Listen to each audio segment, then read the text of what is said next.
Hi, I'm Lisa Bardot, and today we're going to be working on a lettering piece in Procreate. I'll be teaching you how to craft a color palette using some inspiration, and do some other fun stuff with transparent marker brushes and layer masks. We're going to be working with my multi-tonal marker brushes. If you've never used them before, I would check out my marker brush tutorial, which will teach you all the ins and outs of all the cool stuff these brushes can do. Let's get started. So the first thing we're going to do is go into Pinterest. I've got a board full of images with color palettes that have really inspired me. I came across this palette by Love Print Studio that I really love, and this is a color palette I want to work with today. So Pinterest doesn't allow you to save images from the app, so I'm just going to take a screenshot of this and then go back into Procreate and import that picture into my canvas. Then I'm going to go ahead and create a new palette. This is what's going to store all my colors. I'm going to use the eyedropper tool to select each of these colors. Just tap and hold and the color will pop up, and then I'm going to insert that into my palette. Next, I'm going to use the flat marker to create a little swatch of each of the colors on my canvas. Now it's time to start translating these over to colors that work for marker brushes. So I'm using the Authentic marker brush, and the thing about colors when you use these brushes is that the color you choose needs to be a lot lighter and way less saturated. I'm just reducing the saturation, and if there's any black, I'm going to take a lot of that out. And then I'm just going to keep testing it and adjusting it until I get a color that I like. Then I add that color right underneath the previous color on my palette. Here's a little tip. You can make micro adjustments to the sliders by tapping and holding. Then move your finger or pencil away from the slider as you hold. Now you're able to move the slider back and forth and make changes in more precise increments. And this feature works on pretty much any slider in Procreate. Now I'm just going to go through and create all the rest of the colors, adding them to my palette as I go. The video is sped up here, but in reality this doesn't actually take me a long time to do.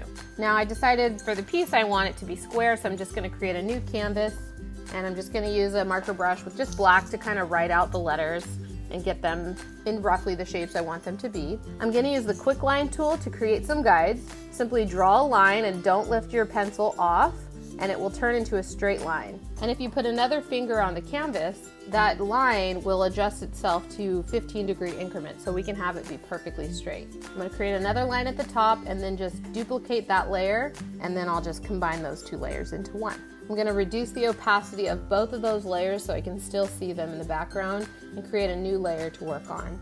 I'm using the square brush from the Authentic marker set for this, and I'm just going to write the letters out as I actually want them to look.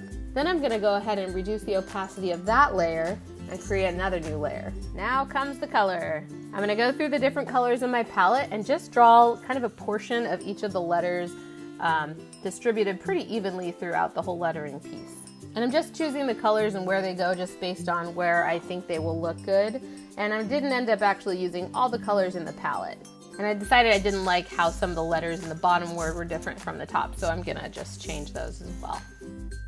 Now I'm gonna add the background color that I like. I'm gonna duplicate the layer that I just wrote and turn on the multiply blend mode on that because I kind of want everything to be a little bit more darker and saturated.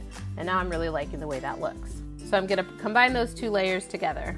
I decided I wanna add some kind of like sparkle detail, so I'm gonna use the detail brush and kind of just choose some of the colors from my palette to add some little like stars all the way around. And then for the last little touch, I decided I want to do kind of a drop shadow effect. So I'm going to create a new layer, and I'm going to use the fat filler brush and sample the color of the background. And I'm just going to fill in the area where the shadow is going to be. Then I'm going to select the winner layer and create a layer mask on that blue color that I'm going to use for the shadow. I'm going to move the shadow off to the side to get that drop shadow effect. And then I'm going to edit the layer mask so that I can connect the shadow to the letters to kind of fill in some of those little corners. Another little tip, if you're working with a particular brush, tap and hold on the eraser, and that brush will be applied to the eraser tool. And I'm just going to kind of slide this into place so everything fits a little bit better, move the stars around, and I'm all done. Thank you so much for watching. You can purchase the multi-tonal marker brushes for Procreate on Creative Market or at bardotbrush.com. I would love to see whatever artwork you're creating with them, so if you're posting on Instagram, please tag your work with #BardotBrush. Happy art making!